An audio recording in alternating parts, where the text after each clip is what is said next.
സ്വകാര്യ നിക്ഷേപങ്ങൾ വരും, എംപ്ലോയ്മെന്റ് ജനറേഷൻ ഉണ്ടാവും, എക്കണോമിക് ആക്ടിവിറ്റി ഉണ്ടാവും. ഇപ്പൊ തന്നെ വന്നു തുടങ്ങിയ ആള് ഈ പോളിസി ഡിക്ലെയർ ചെയ്തപ്പോ വന്നു തുടങ്ങി. 4 അന്താരാഷ്ട്ര എയർപോർട്ടുകളുണ്ട് കേരളത്തിൽ, ചെറിയ പ്രോക്സിമിറ്റിയിൽ ഇല്ലേ. അതൊരു ഏവിയേഷൻ ഹബ്ബാക്കണം. ഞങ്ങൾ 27 പ്രോജക്റ്റും തയ്യാറാക്കിക്കൊണ്ടാണ് അധികാരത്തിലേക്ക് വന്നത്. അവിടെ എയർക്രാഫ്റ്റ് മെയിന്റനൻസ് ഉണ്ടാകണം, പൈലറ്റ് ട്രെയിനിങ് ഇൻസ്റ്റിറ്റ്യൂട്ട് ഉണ്ടാകണം, ഏവിയേഷൻ ക്രൂവിന് ട്രെയിനിങ് കൊടുക്കാൻ പറ്റണം. 27 പ്രോജക്റ്റുകൾ ഏവിയേഷൻ ഹബ്ബാക്കും. ലോകത്തിലെ പ്രധാനപ്പെട്ട വിമാനത്താവള കമ്പനികൾ വരുന്നുണ്ട് കേരളത്തിലേക്ക് ഇൻവെസ്റ്റ് ചെയ്യാൻ, വരുന്നുണ്ട്. വന്ന് ഞങ്ങൾ സംസാരിച്ച് കേരളത്തിന്റെ താല്പര്യങ്ങൾ സംരക്ഷിച്ച്, പൈസ ഇല്ലല്ലോ കയ്യിൽ, നമുക്ക് പല കാര്യങ്ങൾ, പല എക്കണോമിക് മോഡലുകൾ ഉണ്ടാക്കണം. ചില സ്ഥലത്ത് നമുക്ക് സ്ഥലം കൊടുക്കും, സ്ഥലമാണ് നമ്മുടെ ഇക്വിറ്റി, നടന്നു പോകാനുള്ള സംഭവങ്ങൾ വേണം. അപ്പൊ പോർട്ട് സിറ്റി ഉണ്ടാവും, ഏവിയേഷൻ ഹബ് ഉണ്ടാവും, knowledge economy, knowledge Valley declare ചെയ്യും. എന്താ ഉദ്ദേശിക്കുന്നത്? ലോകത്തിലെ യൂണിവേഴ്സിറ്റി, ഫോറിൻ യൂണിവേഴ്സിറ്റീസ് വരണം, സെന്ററുകൾ കേരളത്തിൽ. അതിന് നിയമങ്ങൾ ഭേദഗതി ചെയ്യും, സംശയം വേണ്ട. ലോകത്തിലെ ലെഗസി യൂണിവേഴ്സിറ്റീസിന്റെ ക്യാമ്പസുകൾ കേരളത്തിലുണ്ടാവും. നമ്മൾ ചർച്ച തുടങ്ങി യൂണിവേഴ്സിറ്റികളുമായി. അവർ വരട്ടെ, നമ്മുടെ കുട്ടികൾ അവിടെ പോയി പഠിക്കട്ടെ. പുറത്തുനിന്നും കുട്ടികൾ വരും ഇവിടെ പഠിക്കാൻ, അതർ സ്റ്റേറ്റിൽ നിന്നും കുട്ടികൾ വരും പഠിക്കാൻ. എഡ്യൂക്കേഷന്റെ ഡെസ്റ്റിനേഷൻ പോയിന്റ് ആക്കണം. ഞങ്ങൾ അതിനു വേണ്ടിയിട്ടുള്ള ശ്രമം നടത്തുകയാണ്. ആ ശ്രമം ഉണ്ടാവും. അതുപോലെ ഞാൻ നേരത്തെ പറഞ്ഞു, പോർട്ട് സിറ്റിയുടെ കാര്യം പറഞ്ഞപ്പോൾ പറഞ്ഞു, അതിന്റെ കൂടെ ടൂറിസം ഡെവലപ്പ് ചെയ്യണം. കൊച്ചിൻ പോർട്ടിന് 10 ഏക്കർ കൊടുക്കാൻ പോവാണ് ഗവൺമെന്റ്. അവിടെ ക്രൂയിസ് ടെർമിനൽ ഉണ്ടാവും. ക്രൂയിസ് ഷിപ്പ് കേരളത്തിൽ നിന്ന്, കൊച്ചിയിൽ നിന്ന് ദുബായിലേക്കും കൊച്ചിയിൽ നിന്ന് ഗോവയിലേക്കും ഉണ്ടാവും. കാസർഗോഡ് നിന്ന് തിരുവനന്തപുരത്തേക്കും ഉണ്ടാവും. ആളുകൾ യാത്ര ചെയ്യട്ടെ. ഇപ്പൊ യൂറോപ്പിൽ പോകണം, ഒരു ക്രൂയിസ് ഷിപ്പിൽ പോകണമെങ്കിൽ നമുക്ക് ഇത്രയും കടൽ കിടന്നിട്ട് നമുക്കിവിടെ സൗകര്യമില്ല. ആളുകൾ ഇങ്ങോട്ട് വരട്ടെ, വിദേശത്ത് പോകാതെ ഇന്ത്യയിലുള്ള ആളുകൾ ഇങ്ങോട്ട് വരട്ടെ, ഇവിടെ യാത്ര ചെയ്യാൻ വേണ്ടി വരട്ടെ. നമുക്ക് റിവർ ക്രൂയിസ് ഉണ്ടാവും. ഈ പോർട്ട് സിറ്റിയുമായി ബാക്ക് വാട്ടറിനെ നമ്മൾ ഇന്റഗ്രേറ്റ് ചെയ്യും, ടൂറിസത്തെ നമ്മൾ ഡെവലപ്പ് ചെയ്യും. നമുക്ക് ബീച്ചുണ്ട്, ബാക്ക് വാട്ടർ ഉണ്ട്, തൊട്ടപ്പുറത്ത് വെസ്റ്റേൺ ഗാർഡ്സ് ഉണ്ട്, ഫോറസ്റ്റ് ഉണ്ട്. ഈ ചെറിയ അകലത്തിൽ, ചെറിയ യാത്രയിൽ വൈവിധ്യമാർന്ന പ്രദേശങ്ങൾ സന്ദർശിക്കാനുള്ള ഒരു ടൂറിസം ഡെസ്റ്റിനേഷനാണ് കേരളം. ഞങ്ങൾ ഓഷ്യനേറിയം തുടങ്ങാൻ പോവാണ് കൊച്ചിയിൽ. സിംഗപ്പൂരും സിഡ്നിയിലും മാത്രമേ ഉള്ളൂ. കടലിൽ നമ്മൾ തുടങ്ങാനുള്ള സംരംഭം ആരംഭിച്ചു. ഇന്റർനാഷണൽ മാരിടൈം മ്യൂസിയം ഉണ്ടാവും കേരളത്തിൽ. എന്തിനാണ് മാരിടൈം മ്യൂസിയം? നമുക്കൊരു മാരിടൈം ഹിസ്റ്ററി ഉണ്ടല്ലേ. പോർച്ചുഗീസുകാർ 1498 വന്നു, പിന്നെ ഡച്ചുകാർ വന്നു, പിന്നെ ബ്രിട്ടീഷുകാർ വന്നു, കുഞ്ഞാലിമരക്കാർ അവരുമായിട്ട് യുദ്ധം ചെയ്തു കടലിൽ തുടങ്ങിയ കേരളത്തിന്റെ, ഇന്ത്യയുടെ, ലോകത്തിന്റെ മാരിടൈം ഹിസ്റ്ററി അൺവൈൽ ചെയ്യുന്ന ഇന്റർനാഷണൽ സ്റ്റാൻഡേർഡുള്ള ഒരു മാരിടൈം മ്യൂസിയം കേരളത്തിലുണ്ടാവും. അത് കാണാൻ പുറത്തുനിന്ന് ആളുകൾ വരും, റിസർച്ച് സ്റ്റുഡൻസ് ഉൾപ്പെടെയുള്ളവർ. അത് ടൂറിസവുമായി ബന്ധപ്പെട്ടാണ് ആ മാരിടൈം മ്യൂസിയം വരുന്നത്. ഫിലിം സിറ്റി ഉണ്ടാവും. എല്ലാ രംഗത്തെയും ആക്റ്റീവ് ആക്കുക എന്നുള്ളതാണ്. അതാണ് ഇക്കോണമിയെ ചലിപ്പിക്കാൻ. പോർട്ട് വേണം, എയർപോർട്ടിന്റെ കാര്യങ്ങൾ വേണം, അതുപോലെ നോളജ് രംഗത്ത് മാറ്റമുണ്ടാകണം. ഒരുപാട് സ്പേസ് ഇക്കോണമി. കേരളത്തിലല്ലായിരുന്നോ തുമ്പ വിക്രം സാരാഭായി സ്പേസ് സെന്റർ തുടങ്ങിയത്? അവിടെ നമുക്കിപ്പോ അത് സ്വകാര്യ നിക്ഷേപങ്ങൾ കൂടിയുള്ള പോളിസി ഇപ്പോൾ ഗവൺമെന്റ് ഓഫ് ഇന്ത്യ ചെയ്തിട്ടുണ്ട്. അത് അവിടെ കൂടുതൽ ഇൻവെസ്റ്റ്മെന്റ് വരും, സ്പേസ് ഇക്കോണമിയിൽ കൂടുതൽ ഇൻവെസ്റ്റ്മെന്റ് വരും. അപ്പൊ നമുക്കുള്ള സാധ്യതകളെ, ഇപ്പൊ പ്ലാന്റേഷൻസ് മുഴുവൻ അടഞ്ഞു കിടക്കുക, കൂട്ടിക്കിടക്കുക, ആർക്കും ഒരു കുഴപ്പമില്ല. അവിടെ നമുക്ക് മാറ്റം ഉണ്ടാക്കണം. സൗത്ത് ഈസ്റ്റ് ഏഷ്യയിൽ ഫ്രൂട്ട് പ്ലാന്റ്സ് ചെയ്യും, അവക്കാഡോ, റംബുട്ടാനൊക്കെ ചെയ്യും, ഇല്ലേ? സെയിം ക്ലൈമറ്റാണ് കേരളത്തിൽ. ഈ അവക്കാഡോയും റംബുട്ടാനും കേരളത്തിൽ ഉണ്ടാവും. അപ്പൊ മൾട്ടി ക്രോപ്സ് ചെയ്യാൻ വേണ്ടിയിട്ട് പ്ലാന്റേഷൻ അനുമതി കൊടുക്കുന്ന നിയമനിർമ്മാണം വരും. അതാണ് ലാൻഡ് റീഫോംസ് 2 പറഞ്ഞത്.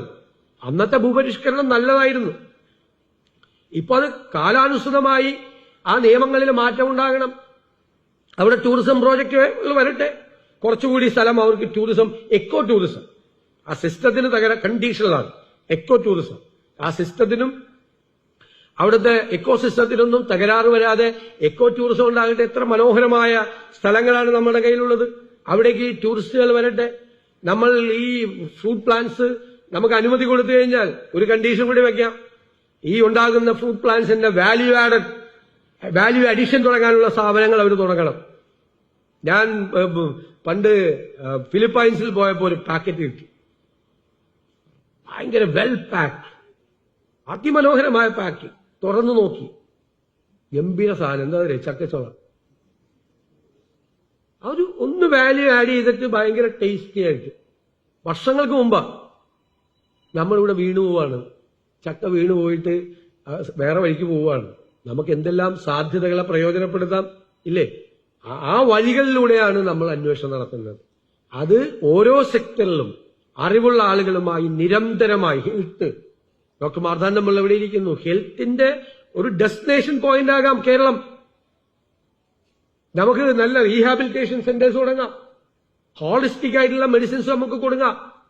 ഡോളറും പൗണ്ടും തമ്മിൽ കമ്പയർ ചെയ്യുമ്പോൾ ഇത് ചീപ്പാണ് നമ്മുടെ പൈസ.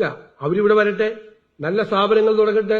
ഡോക്ടറൊക്കെ ഞങ്ങൾ പ്രോത്സാഹിപ്പിക്കാൻ പോവാണ്. പുതിയ സ്ഥാപനങ്ങൾ കൂടി തുടങ്ങാൻ, പുതിയ ഇൻവെസ്റ്റ്മെന്റ് തുടങ്ങാൻ ആളുകൾ വരും. നല്ല വെൽനസ് സെന്റേഴ്സ് വരട്ടെ, സീനിയർ സിറ്റിസൺസിനുള്ള പ്രത്യേക സംവിധാനങ്ങൾ വരട്ടെ, ഹോസ്പിസസ് വരട്ടെ, ഒരുപാട് സ്ഥാപനങ്ങൾ വരട്ടെ. അതിനെല്ലാം പ്രൊമോട്ട് ചെയ്യാണ്. ആരോഗ്യരംഗത്തും വിദ്യാഭ്യാസ രംഗത്തും ഉള്ള നല്ല സെന്റേഴ്സ് ഓഫ് എക്സലൻസ് ചെയ്യുക. കുട്ടികളെ തയ്യാറെടുപ്പിക്കുകയാണ്. ജവഹർലാൽ നെഹ്റുവിന്റെ പേരിൽ സെന്റേഴ്സ് ഓഫ് സയന്റിഫിക് ടെമ്പർ തുടങ്ങാം. കൂടുതൽ സയൻസിനോടും മാത്സിനോടും ഒക്കെ കുട്ടികൾക്ക് താല്പര്യമുണ്ടാക്കി കൊടുക്കുന്ന തരത്തിൽ. അതാണ് നമ്മുടെ സ്വപ്നത്തിലെ പുതിയുഗ കേരളം. ഇനി ഡിക്ലറേഷൻസ് ഒക്കെ കഴിഞ്ഞു. ഇലക്ഷന് മുമ്പും പറഞ്ഞു, ഇലക്ഷന് ശേഷവും പറഞ്ഞു. ഇനി ഡെലിവറിയാണ്. ഓരോന്നിനും കൃത്യമായി. അതിന് ഇവിടെ സൂചിപ്പിച്ചതുപോലെ ഡാറ്റ ഡ്രിവൺ ഗവേണൻസ് ആണ്. ഇപ്പൊ ഞങ്ങളൊരു 100 ദിന പദ്ധതി പ്രഖ്യാപിച്ചിട്ടുണ്ട്. എല്ലാ ഡിപ്പാർട്ട്മെന്റുകളിൽ നിന്നും വന്ന 500 ചില്ലാൻ പദ്ധതിയുണ്ട്. അതൊരു പോർട്ടലാണ്. കേരളത്തിന്റെ രാജ്യത്തിന്റെ ചരിത്രത്തിലാദ്യമായി സർക്കാർ നടത്തുന്ന ഒരു പബ്ലിക് പോർട്ടലാണ്. മീഡിയയ്ക്ക് കയറി നോക്കാം, പബ്ലിക്കിന് കയറി നോക്കാം. ഓരോ പ്രോജക്റ്റും തീർന്നു കഴിഞ്ഞാൽ ഗ്രീനാണ്, കളർ കോഡാണ്. ഇടയിലാണെങ്കിൽ ആംബറാണ്, ഓറഞ്ച് കളറാണ്. തുടങ്ങിയിട്ടില്ലെങ്കിൽ റെഡ് കളറാണ്. ഓരോ ഡിപ്പാർട്ട്മെന്റിലും എങ്ങനെയാണ് ഇത് പോകുന്നത് എന്ന് ജനം അറിയട്ടെ. ട്രാൻസ്പെറന്റ് ആകട്ടെ. നല്ല കോൺഫിഡൻസ് കൊടുക്കാം. ഇത് ഒരാൾക്കൊന്നും ഒറ്റയ്ക്ക് ചെയ്യാൻ പറ്റില്ല. ടീം ബിൽഡ് ചെയ്താണ് കാര്യങ്ങൾ ചെയ്യുന്നത്. അവർ ചെയ്യട്ടെ, അവർ വന്ന് അത് പരിശോധിക്കട്ടെ, ജനങ്ങൾ പരിശോധിക്കട്ടെ എന്താണ് നടക്കുന്നത് കേരളത്തിൽ. ഞാൻ കരുതുന്നത് ജനങ്ങളുടെ പരിശോധന നടക്കും, മാധ്യമങ്ങളുടെ പരിശോധന നടക്കുമ്പോൾ ആ പദ്ധതികൾ കൃത്യമായി ഓഡിറ്റ് ചെയ്ത് റിവ്യൂ ചെയ്ത് കൃത്യമായി തീർക്കാൻ പറ്റും. ആദ്യത്തെ പരീക്ഷണമാണ്. 500-ലധികം പദ്ധതികൾ 100 ദിവസത്തിലകം തീർക്കാൻ പറ്റുമോ എന്നത് ഇറ്റ്സ് എ ചാലഞ്ച്. അത് ഞാൻ 20 ദിവസം കൂടുമ്പോൾ റിവ്യൂ ചെയ്യാണ് പ്രോജക്റ്റുകളെല്ലാം. 20 ദിവസം, 100 ദിവസമല്ലേ ഉള്ളത്, 5 പ്രാവശ്യം. 5-ാമത്തെ ഇല്ല, 4-ാമത്തെ വരെ ഉള്ളൂ. 80 ദിവസം വരെ. 5-ാമത്തെ ദിവസം ജനങ്ങളോട് പറയണം ഇത്രയും തീർത്തു എന്ന്. അതൊരു ചാലഞ്ചാണ്, ഒരു പരീക്ഷണമാണ്. അത് പൂർണ്ണമായി വിജയിച്ചാൽ ബജറ്റിൽ പറഞ്ഞ കാര്യങ്ങൾ അതിന്റെ ഒപ്പം തന്നെ കൃത്യമായിട്ട് അതിന്റെ ഒരു ഡെലിവറി ഉണ്ടാവും. പ്രഖ്യാപിക്കപ്പെട്ട പരിപാടികളിലെ ഡെലിവറി ഉണ്ടാവും, ഇൻവെസ്റ്റ്മെന്റുകൾ ഉണ്ടാവും, ആളുകൾ ഇവിടെ വരും. ഇല്ലാത്ത കാര്യങ്ങൾ ഊതിപ്പെരിപ്പിച്ചുള്ള വിവാദങ്ങളാണ്. ആ വിവാദങ്ങൾക്ക് ഗൗരവം, ഞാൻ പറഞ്ഞല്ലോ, ഗൗരവമായി പറഞ്ഞാൽ തെറ്റുണ്ടെങ്കിൽ കറക്റ്റ് ചെയ്യും. തെറ്റൊക്കെ വരും, മനുഷ്യനല്ലേ, തെറ്റൊക്കെ വരും. ഞാൻ എപ്പോഴും പറഞ്ഞു, തെറ്റുപറ്റി തിരുത്തിയാൽ അപ്പൊ തന്നെ വേറെ പുതിയ വാക്കാണ് യു ടേൺ. തെറ്റുപറ്റി തിരുത്താനും പാടില്ല കേരളത്തിൽ. ആ തെറ്റുമ്പോ പിടിച്ച് തൂങ്ങി ഊഞ്ഞാലാടണം. അതാണ് കുറെ പേര് ആഗ്രഹിക്കുന്നത്. തെറ്റാണെന്ന് പറഞ്ഞിട്ട്, തെറ്റാണെന്ന് മനസ്സിലായാലും അതുമേ കിടന്ന് ഊഞ്ഞാലാടണം. തെറ്റ് തിരുത്തിയാൽ അപ്പൊ തന്നെ മാധ്യമങ്ങൾ പുതിയ വാക്കാണ് യു ടേൺ അടിച്ചു. തെറ്റുകൾ തിരുത്തണ്ടേ? മനുഷ്യരല്ലേ നമ്മൾ. കുടുംബത്തിൽ എത്ര തെറ്റ് ചെയ്യുന്നുണ്ട് അല്ലെ? പിതാവ് എന്ന നിലയിൽ, പിതാക്കൾ എന്നുള്ള നിലയിൽ, മക്കൾ എന്നുള്ള നിലയിലൊക്കെ എത്ര തെറ്റ് ചെയ്യുന്നുണ്ട്. മനുഷ്യരല്ലേ, മനുഷ്യരാകുമ്പോൾ തെറ്റുപറ്റി അത് കറക്റ്റ് ചെയ്യും. അപ്പൊ അതിനെ വേറെ തരത്തിൽ വ്യാഖ്യാനിക്കുക.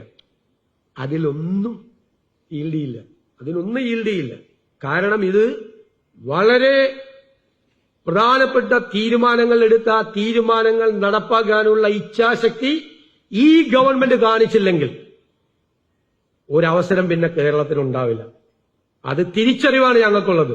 ആ തിരിച്ചറിവ് മനസ്സിലാക്കിക്കൊണ്ട് കേരളത്തിന് വേണ്ടി, വരാനിരിക്കുന്ന തലമുറയ്ക്ക് വേണ്ടി, അടുത്ത ജനറേഷന് വേണ്ടി, നമ്മുടെ മക്കൾക്ക് വേണ്ടി, കൊച്ചുമക്കൾക്ക് വേണ്ടി ഉറപ്പായി ഒരു പുതിയുഗ കേരളം നമ്മളെല്ലാവരും ചേർന്ന്, ഞങ്ങൾ സർക്കാർ മാത്രമല്ല, നമ്മളെല്ലാവരും ചേർന്ന് സൃഷ്ടിക്കുക തന്നെ ചെയ്യും. ആ കോൺഫിഡൻസ് ഉണ്ട്. നിങ്ങൾ സപ്പോർട്ട് ചെയ്യണം, തെറ്റുകൾ ചൂണ്ടിക്കാണിക്കണം, കറക്റ്റ് ചെയ്യണം. അതിനു വേണ്ടിയിട്ടുള്ള യാത്രയിലാണ് ഞങ്ങൾ എല്ലാവരും എന്ന് മാത്രം പറഞ്ഞുകൊണ്ട് നിങ്ങളുടെ പൂർണ്ണമായ പിന്തുണ അതിനുണ്ടാകണം എന്ന് അഭ്യർത്ഥിച്ചുകൊണ്ട് ഞാൻ ഈ ചടങ്ങ് ഉദ്ഘാടനം ചെയ്തതായി അറിയിക്കുന്നു. നന്ദി.